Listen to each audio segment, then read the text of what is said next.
Moab's Ancient Astronomers. Presented by me, Rory Tyler. This presentation discusses 4 ancient astronomical sites in the Moab area. These sites were studied by me between 1994 and today, September 2021. These sites I call the Snake,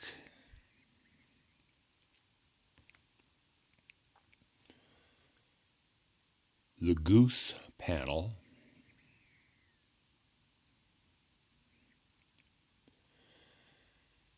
Hidden Valley,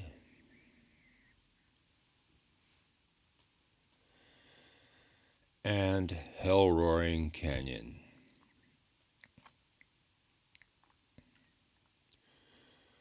Jose Knighton was my hiking partner for 10 years. He introduced me to the sites. I did the interpretive work, and that's Jose's reflection on the right by the fire hydrant. The Snake was the first site I studied. I went there in March 1994 with Jose and Devin Vaughn. Devin thought a large snake might be an equinox marker. It was not. I went back the next week and saw something that made me suspicious.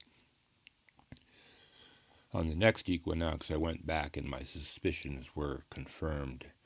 Astronomical displays occur at the 4 dots in this picture, and the first one I'll discuss is from the upper ruin. It is the site of 3 major astronomical displays. There's the upper ruin outlined in green dots, and that is west. There is action to the west and the east. The structure is about 12 feet wide, and all of the pictures from the upper ruin were taken from that spot. This rock tower dominates the western skyline. I call it the Mighty One. Seen from the ruin, the equinox sun sets where the Mighty One meets the horizon at that yellow dot. Here's an example of that.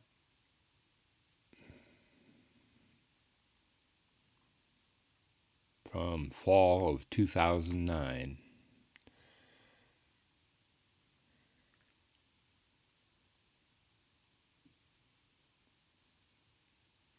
The sun sets here on only 2 days of the year, the spring equinox and the fall equinox, if you're standing in the middle of that ruin.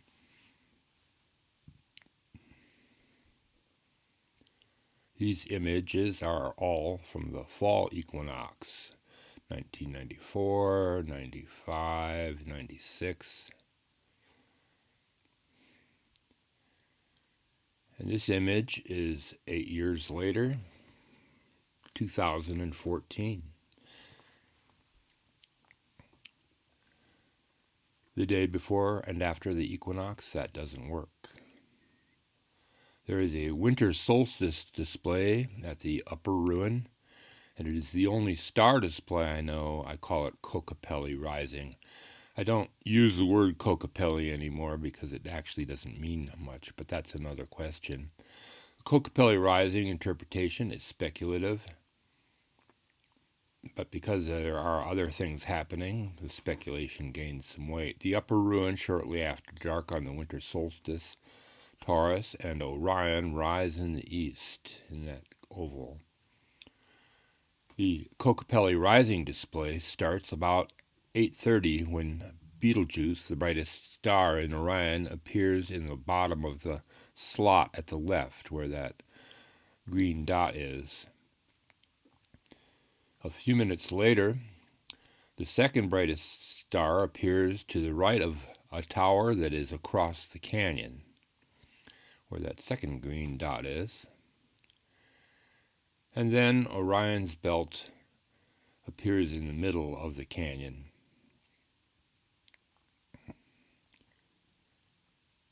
Right there where the ellipse is. The three main elements of the constellation are separated by the rocks of the canyon.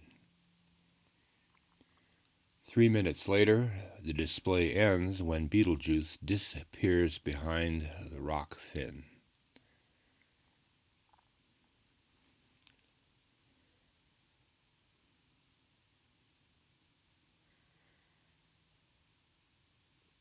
And here are the stars. Keep an eye on the left. It's hard to get a good picture of this. This is a time lapse from 8:25 to 8:35.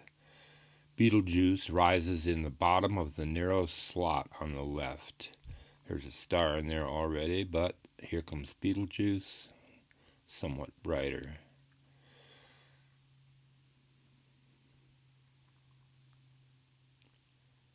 RIGEL clears the other tower on the other side of the canyon a few minutes later. And here comes RIGEL. And then Orion's belt becomes visible in the center of the canyon, right there.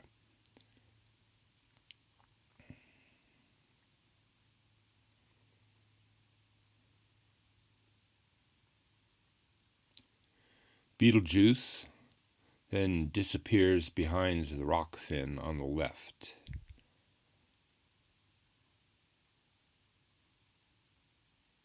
And there goes Betelgeuse. He is out.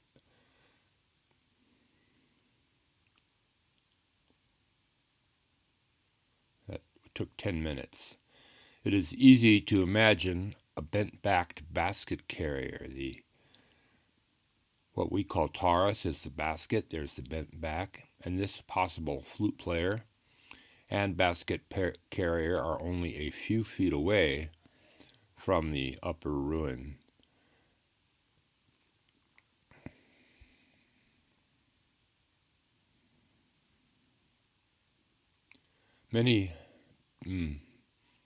Betelgeuse, RIGEL, and the belt appear together for 3 minutes during the winter solstice season.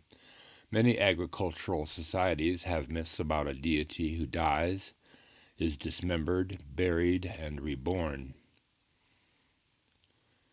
The basket maker Indians began growing corn and squash in the region about 3,000 years ago, the first agriculturalists. Could this be Kokopelli split apart by the rocks and dismembered? Could it be a phase in the ancient rebirth myth? Well, I don't know. But I like the story. A third display at the upper ruin includes an unusual stone box about 12 feet from the structure. There's the round structure. There's the stone box by the X in box.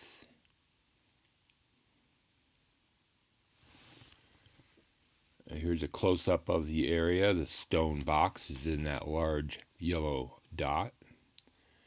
And just past the stone box, there is a stack of rocks. The winter solstice sun is occluded over the box, but the stacked rocks remain in the sun the entire time. The tip of a pinnacle across the canyon forms the shadow. It acts as a gnomon. And the shadow touches the upper ruin on 2 tangents and then extends to cover the stone box, but not the stack of rocks beyond it.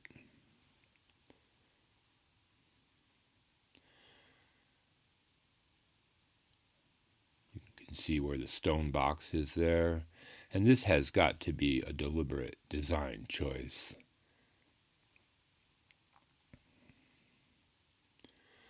The pinnacle, upper ruin, and stone box create a winter solstice sundial.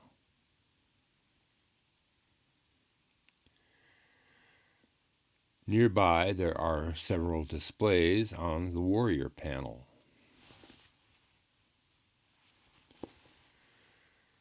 The warrior panel is about 30 feet from the upper ruin.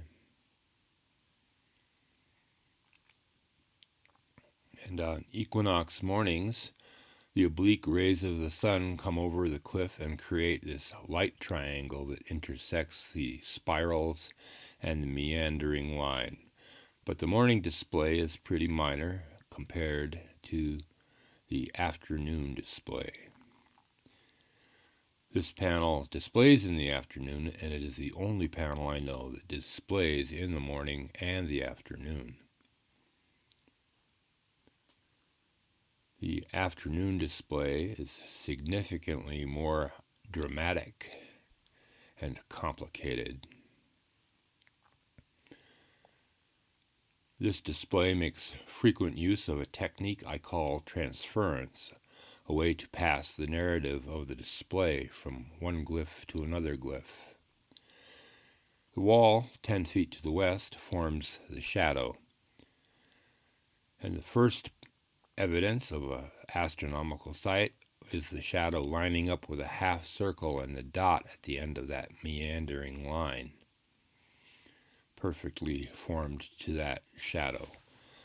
Aligning glyphs along a shadow's edge is a common astronomical technique. We can see the shadow moving over to the right now as the sun heads towards setting, and it matches the large circle, splits the small circle below that, and touches each apex of that vertical line all at the same time. And you can see how perfectly the shadow aligns with the spirals.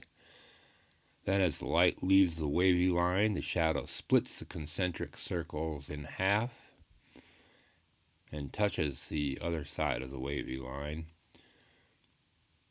But when the light leaves the circle center, the shadow then touches the first warrior on the body and foot, transferring the energy, the narrative line of the story, from one glyph to another.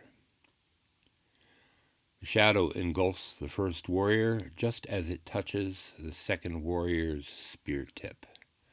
This is another example of using transference to move the storyline's narrative from one glyph to another.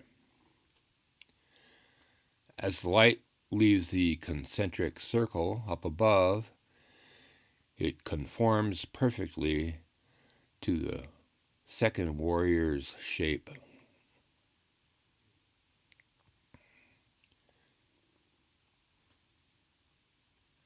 And touches that small circle with the one circle around it. Look at it, touches the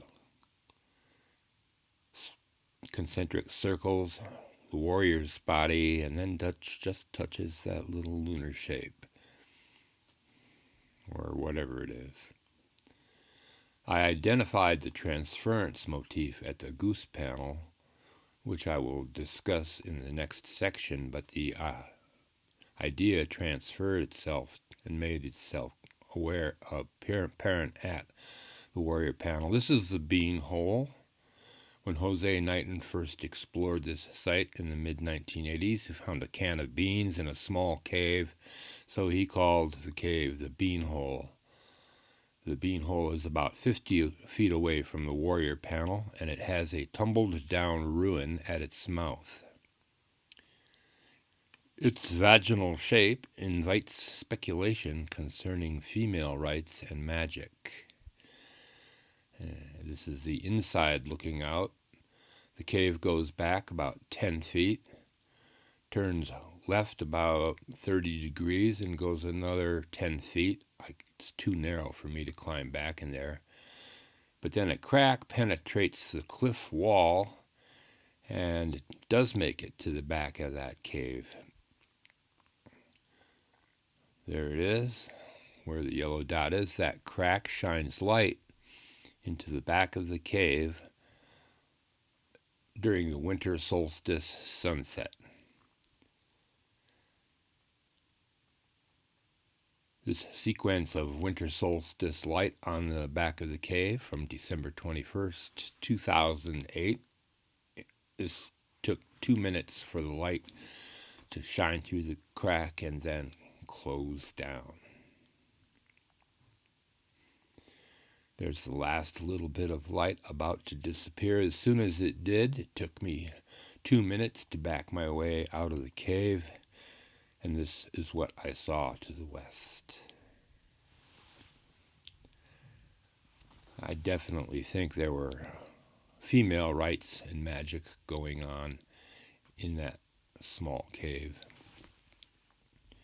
There is only one summer solstice site at the Snake, and that is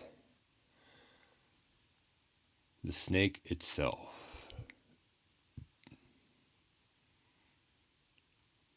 Hard to say what culture made it.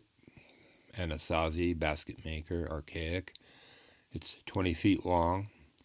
About 11 a.m. on June 17th, Kyle Ross and I were walking up to the Snake, and from a short distance below, I saw that the Snake was still in the shade. I hurried up the hill, and this is what I saw.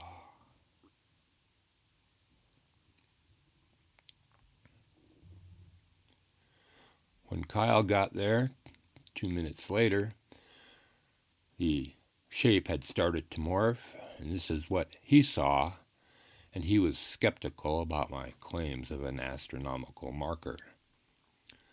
I returned the next day with Kyle, Jose, and Devin, and we waited for the sun to touch the wall. The Snake is about where that green dot is, hidden behind that boulder. And about 11 a.m., the sun rises over the top of the cliff and casts oblique rays on the wall below. And here is the Snake, sun coming over the cliff, and me. And that oblique light catches a conchoidal fraction on the wall, and this next sequence starts at 11:10 a.m.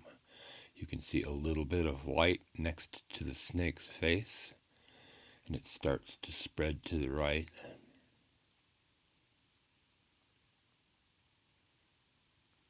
This is a minute after that first picture.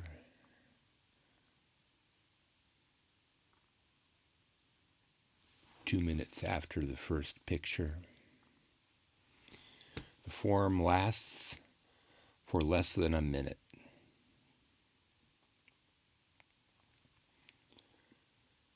A minute later, the shape is rapidly being lost.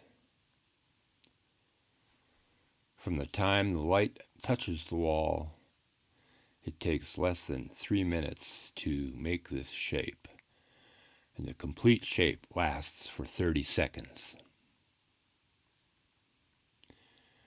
It resembles a projectile point and is often referred to as an arrowhead.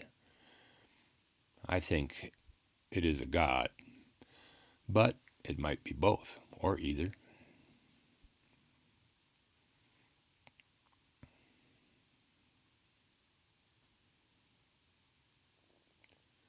The ancient peoples would recognize the phallic appearance of this formation. Let your imagination run wild, everybody. This male characteristic of this tower and the boulder and the vaginal shape of the beanhole may be complementary components of this site's mythology. This part of the show discusses 6 astronomical markers that can be seen at the Snake site. At least, and there are more to be seen, I think. The 6 that we looked at included the Mighty One, Kokopelli Rising, the Upper Ruin, the Beanhole, the Warrior Panel rather, then the Beanhole, and finally snake. A very rich sight. I call the next site that I studied the goose panel.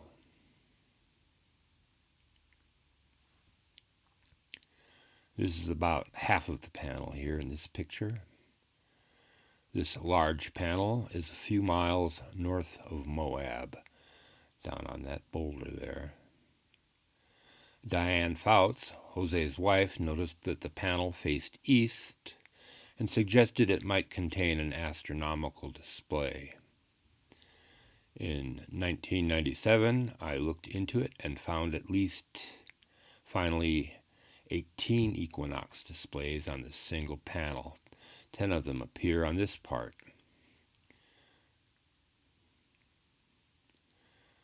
Many of the displays use Shadow Mountain, that peak on the left, and the light box descending in the center. Shortly after dawn, this pair of geese see the light coming over Shadow Mountain. As the light moves to the right, you can see they're just peeking over the light. I see the light as a well-known astronomical display motif. It appears in many rock art panels around the West. 4 minutes later, as the geese are walking on shadow as they climb up the back side of Shadow Mountain. They have short bills, long necks, and short legs. There are several more motifs on this panel that use see the light and walking on shadow. The next one, as the light moves off the geese who are to the left, the corner of the light box moves down and to the right, and the large sheep displays the I see the light motif. He sees the light, and then the light moves off his face and moves down to the corner where a sheep is kneeling in the corner. As before the great sheep, he kneels down. And the cornering motif is another motif that appears several times on this panel. This is a basket maker Indian necklace, and it identifies the panel's provenance. The basket maker people lived here between 1000 BC and 1000 AD. These small sheep are walking on the shadow. They're at the upper left there as the shadow moves down and to the right. And the next display involves 4 geese and 7 or 8 goslings. To the right there, the adults have long necks and the little goslings are running around underneath them. There are 8 goslings below the 4 adults, and just after sunrise, the equinox light shines through a hole in the rocks to the east, and one of the geese lays a silver egg. Shortly after dawn on the equinox, there's the egg. The light comes through this hole. There's a sort of a curtain wall between the panel and the east. And that's the light the hole shines through. When it changes a little bit year to year, but when it is on the money, it's quite impressive.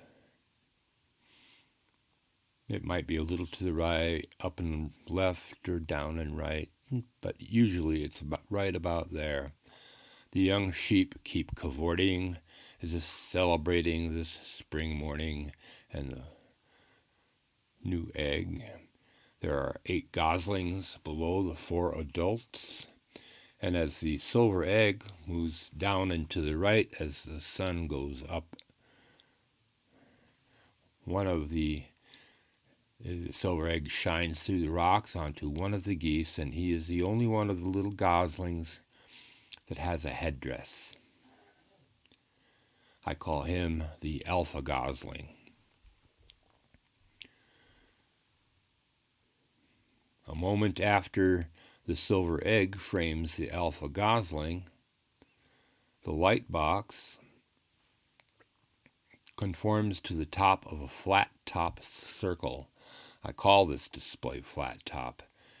The circle obviously was picked out to match that light perfectly.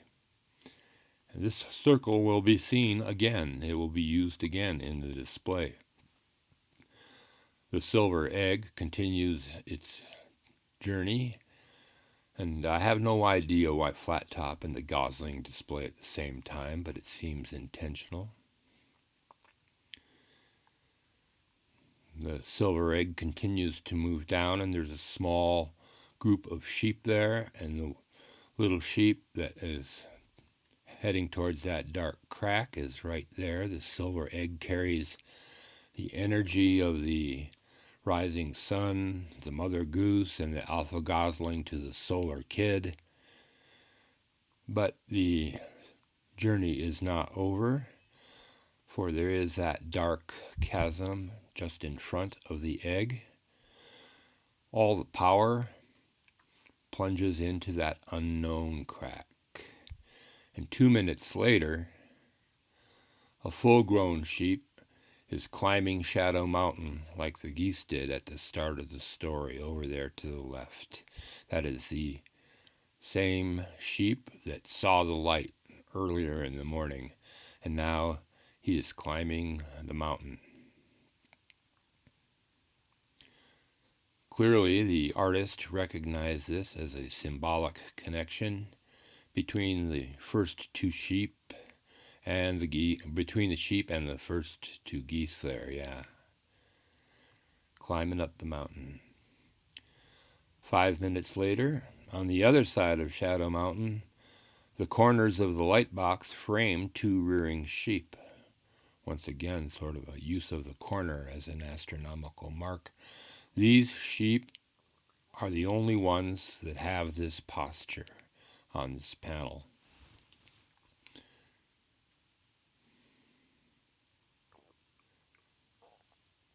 The light box continues to move down and to the right, and now the flat top is another cornering display marker. The light box continues to move off flat top, and just as it's about to disappear from flat top, it transfers its energy to the right to the lobed circle, and this is the phenomena that taught me about transference. This is where I figured out the lobed circle at the bottom is rare in Moab, but it's common in the San Juan area, and this suggests that the artist may have come to Moab from the south or been trained down there. There's the lobed circle right in the middle of the light box. It is a fertility symbol, commonly considered to be such, and as such fits this panel. 20 minutes later, the lobed circle comes into complete light, and as it does, the Shadow Mountain creates its last significant display. A sheep that stood in the corner of the light box begins climbing Shadow Mountain.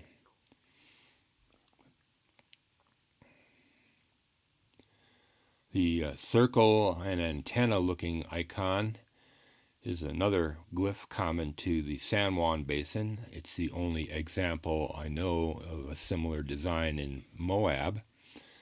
And the show ends 2 minutes later when the walking on shadow motif appears for the last time, and there is the sheep who is climbing up the mountain, standing on the peak.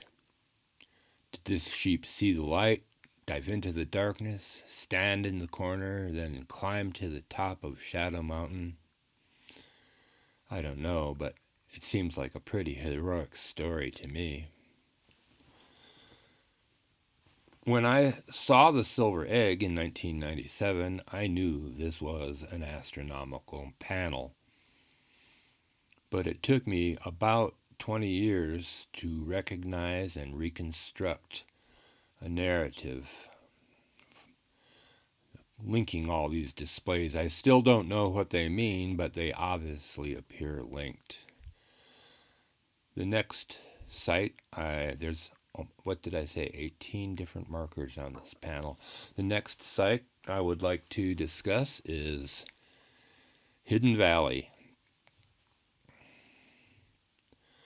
The art at the snake and the goose panel is from the basket maker culture.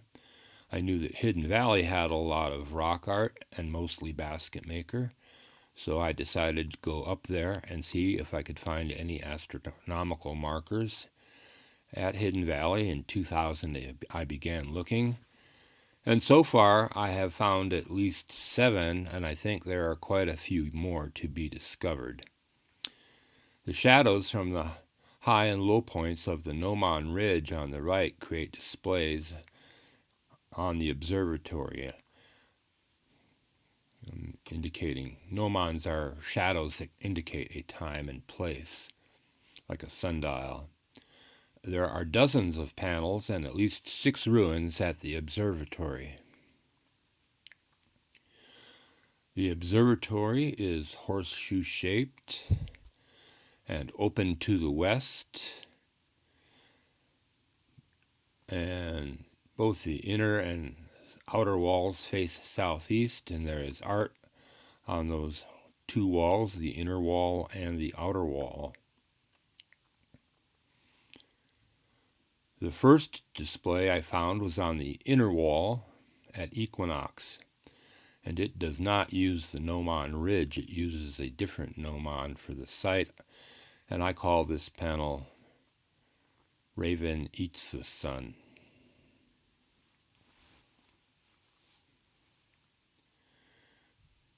This is a triangular bump to the east of the panel, casts an oblique shadow across the rock art just before sunset on equinox.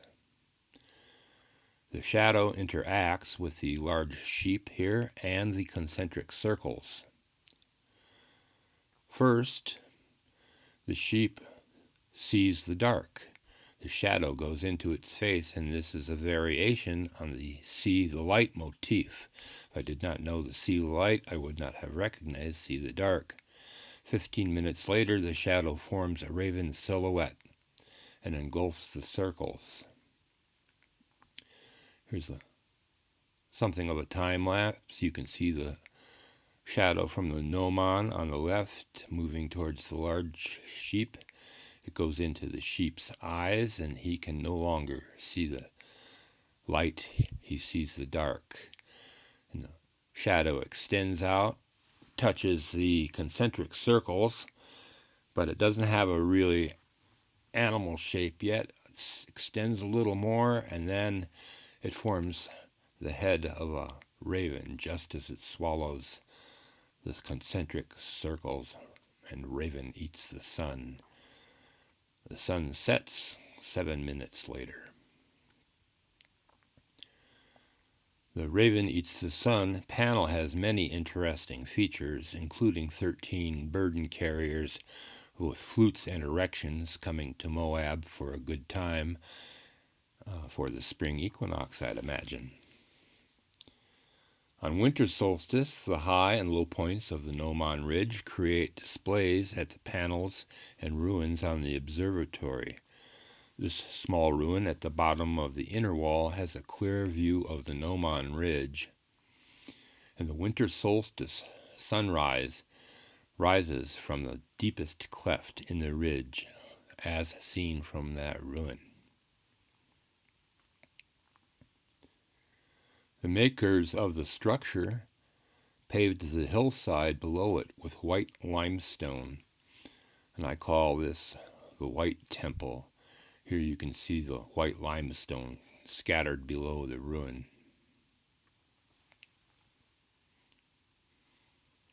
The big track is a 7-toed predator symbol with basket maker design elements, including the tined toes, claw marks, and the segmented foot.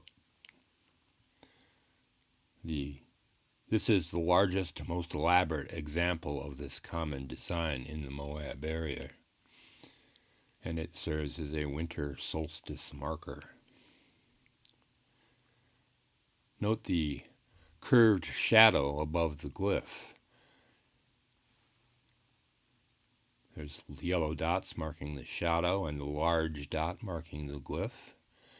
The solstice sunrise from the big track comes over the highest point on the Gnomon Ridge and forms that shadow. After that, the entire wall is lit. At left, a person stands at a basket maker ruin on the west end of the inner wall. This is looking from the Raven Eats the Sun panel. And there's the ruin.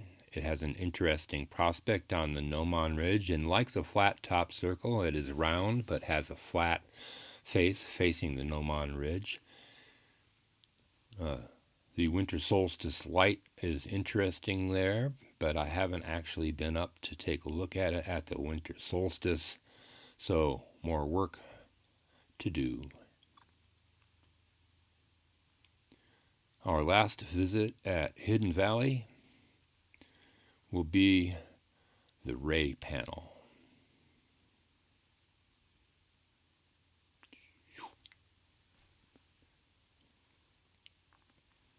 The ray panel is a prominent panel in a prominent position on the outer wall.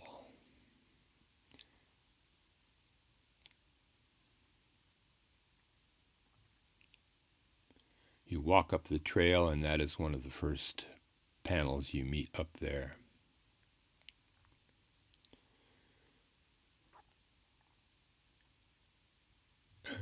The equinox sun catches the vertical ridges and gives the appearance of rays of light coming down around the two main figures.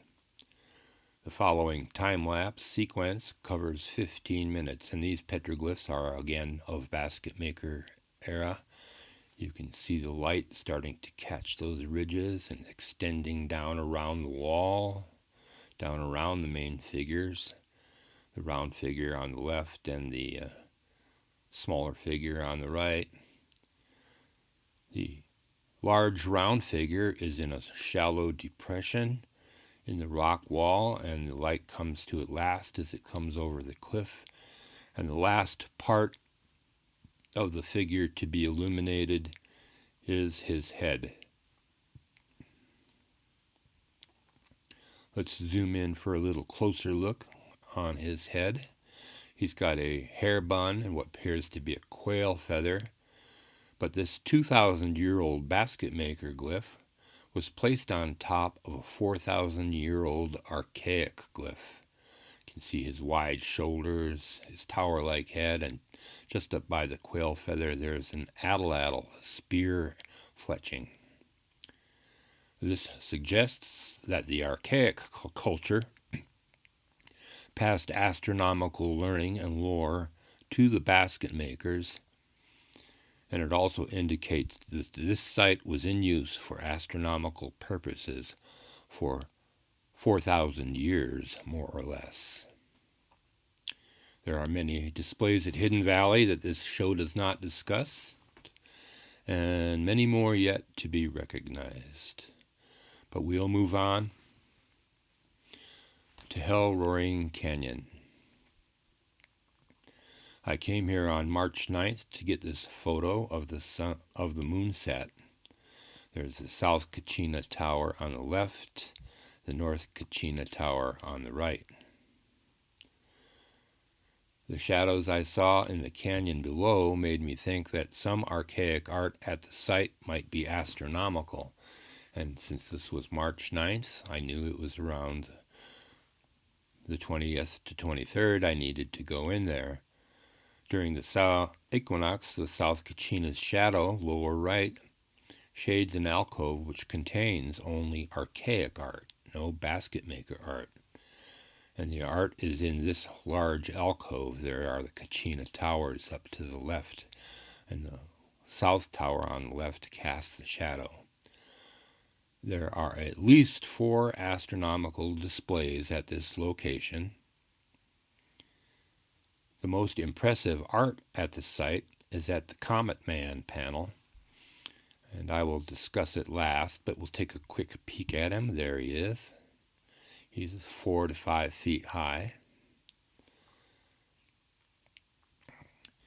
So on the equinox, March 20th that year, 2012, I walked into the site to look for astronomical displays and markers. The light did not come near the Comet Man. But from previous visits, I knew that there was a small ruin on the talus slope up and to the left of the Comet Man, and I could see that the South Kachina's shadow was moving down that way. So I ran up the hill to that small ruin, and you can see its foundation there, the tripods on one side of it. I took this picture. The circle marks where the Comet Man is. You can see the right and left, North and South Kachina. The sun comes up between them and moves up and to the right, then goes behind the South Kachina and shines through a small hole in the tower. It looks very animal-like. I call this the South Kachina Sees You. The display lasts for 1 minute, less than a minute, and can only be seen from that ruin. And the bright light around his head is the corona from the sun. The entire sun is actually occluded, except for that spot of light. There is a large pictograph in one corner of the alcove, and that's Jose there. It is an archaic figure of the Barrier Canyon style, and I call it Purple Haze. It's about 4,000 years old, not 4. The boulder, this boulder, a few feet to the east, has a small nipple on the top, and the boulder serves as the display's gnomon. The shadow moves down and right, and the width of the shadow matches the diameter of the figure's head, and that small nipple that was in the middle of the rock creates a mask-like effect on the painting. Large staring eyes are diagnostic elements of archaic art. This is at Sago Canyon, a few miles to the north, and there you can see the wide staring eyes. There was probably more paint on this panel. The purple stuff lasted. And there's Sago again, and back to Hell Roaring Canyon. This display only happens on the first day of spring and the first day of fall. There are ancient steps, sometimes called Moki steps, carved into this ramp that goes above the alcove, and there's a faint pictograph at the top where the base of the South Kachina touches the ramp on equinox. I wanted to take a closer look up there, so I asked Herb Crimp and Ed Oak to do the dirty work. They climbed to the top of the ramp, put in the safety, and I groveled along behind.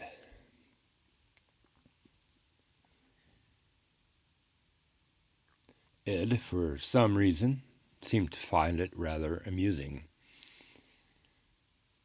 Along with the previously mentioned pictograph, which was abraded and painted, but all the paint is now gone. It stands about 4 feet high. It's pretty hard to make out. But along with that, there were hundreds of carefully incised scallop shapes stacked on top of one another, forming vertical lines, and I have never seen anything like this anywhere else. The vertical etched lines are a common archaic design. They form the wide shoulders, but in this case, instead of scratches, the incised scallops stacked on top of each other made the lines, and they form some sort of head or pendant. This was all probably brightly painted when it was made, but now you can't see any of it from the ground.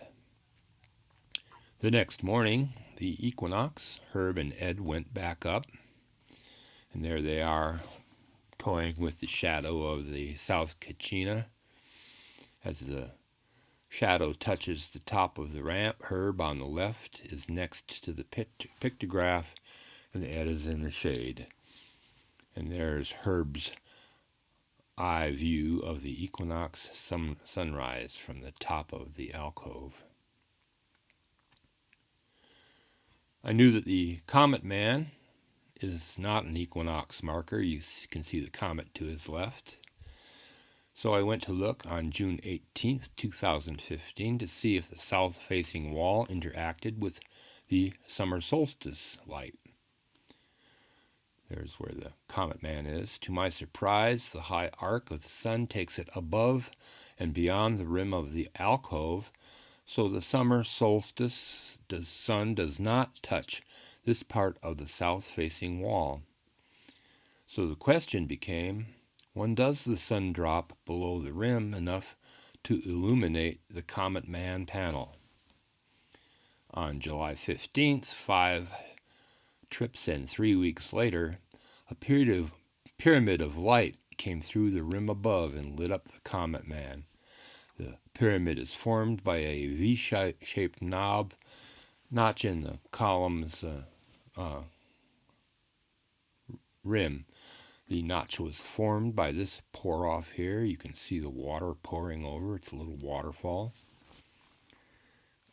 I reasoned that the pyramid would reappear the next year in late May or early June, 3 weeks before the summer solstice. And almost a year later, I took this photo on May 30th, 2016, 3 weeks before the solstice. The next day, the pyramid was gone. The light did not touch the panel again for 6 weeks.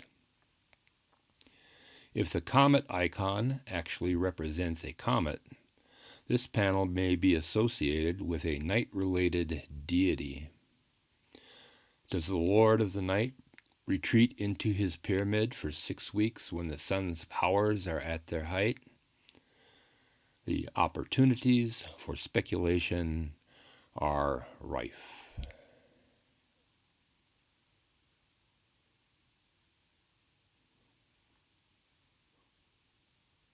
Huh? It makes my head spin.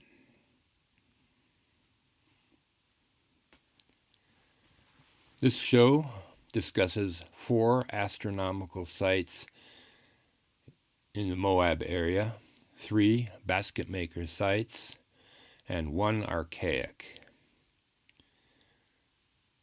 They are the Snake, and now almost 100 people a year take the 5-mile hike up to the Snake in the middle of the summer to take pictures and show their reverence. The Goose Panel, Hidden Valley, and Hell Roaring Canyon. There are other likely basket maker sites in the area. This sheep and his tail, maybe. This flute player who rides the edge of that shadow for over a half an hour and finally disappears where that crack narrows down. There are also archaic sites.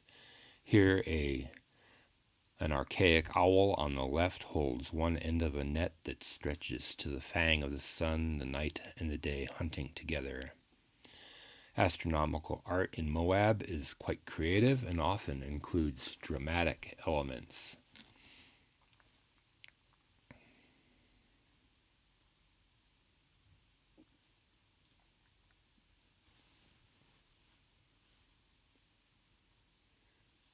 There's me and the Comet Man when I figured out what the heck was going on there. And there's the Kachina sees you. It's quite a feeling to stand in that ruin and have the Kachina see you. And it's quite a feeling to be in that ruin and see the sunrise in that notch. How many more astronomical sites remain to be found in Moab, in the region, and how many around the world? Maybe someday you will add to the list. Here I am on June 18th, 1997, the day after I discovered the light on the snake's face.